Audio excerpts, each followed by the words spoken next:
Economic and social progress over the last century has been accompanied by environmental degradation that is endangering the very systems on which our future development, indeed, our very survival, depends. Good afternoon, everyone. I, Shubh Tripathy, today will be talking about the Sustainable Development Goal, responsible consumption and production. Let's divide this into a few points. First, how does nature revive itself through responsible consumption and production? Second, what is one's role towards the cause?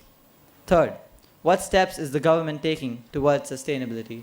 And fourth, and the question most people ask, what is in it for us? So, how does nature revive itself through this method of attaining sustainability in the world? Well, overconsumption leads to overproduction and a waste of resources. It's as simple as 5 times 8 is 40 and 5 times 4 is 20.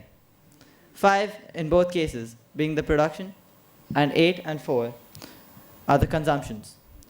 In the first case, 5 units of a product made up of natural resources were produced. People liked the product and soon it got sold out. Then there was a requirement for more, so another 5 units were produced. This cycle went on for some time, and in total 40 units of the product was produced. The difference in the second case is that the same people bought the products and after a point started reusing them. This led to a rapid decrease in the demand for the product, and which resulted in half the production as compared to the first case.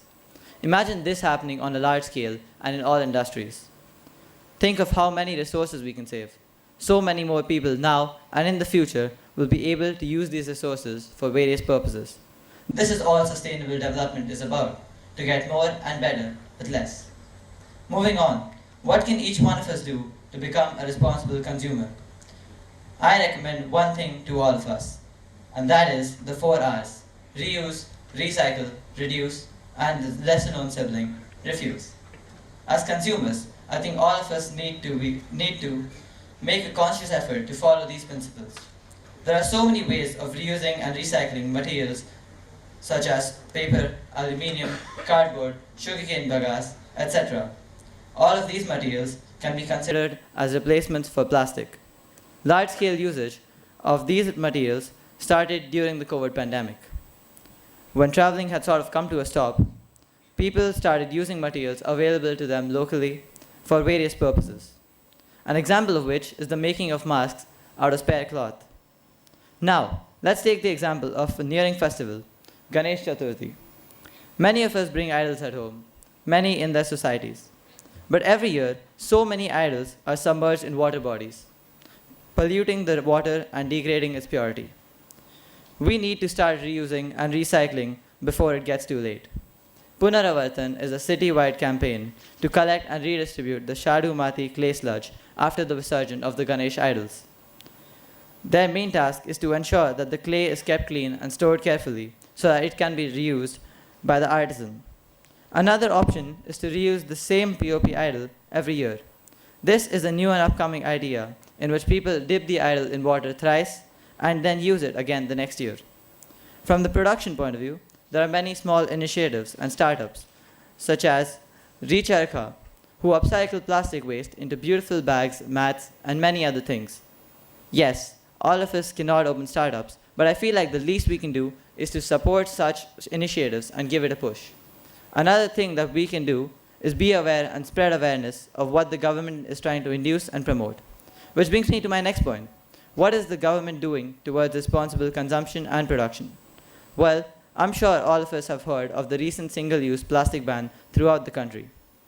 Reports say that plastic waste every year leads to 400,000 to 1 million deaths across the world because of diseases and accidents linked to poorly managed waste in developing countries. This is why the decision of banning single-use plastic is such an important and powerful one to make India a plastic-free country.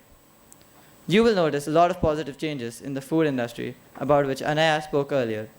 Companies as big as Amazon themselves are using 100% recyclable materials in their packaging, and even the plastic that they use is more than 50 microns thick. Annual SDG progress of around 60 cities throughout India is monitored in about 100 indicators by the government. A village in Madhya Pradesh, Bancha, has recently become India's first village to have all solar kitchens, driven by a push by the MP government. Basically, governments are enlisting the aid of consumers in pushing producers towards sustainability and to achieve the ultimate goal of sustainable development. And now, for the last point of my talk today, what is in it for all of us? Yes, sustainable development, the future of our planet will be better. But is there anything that we get out of it right now? Yes, very much.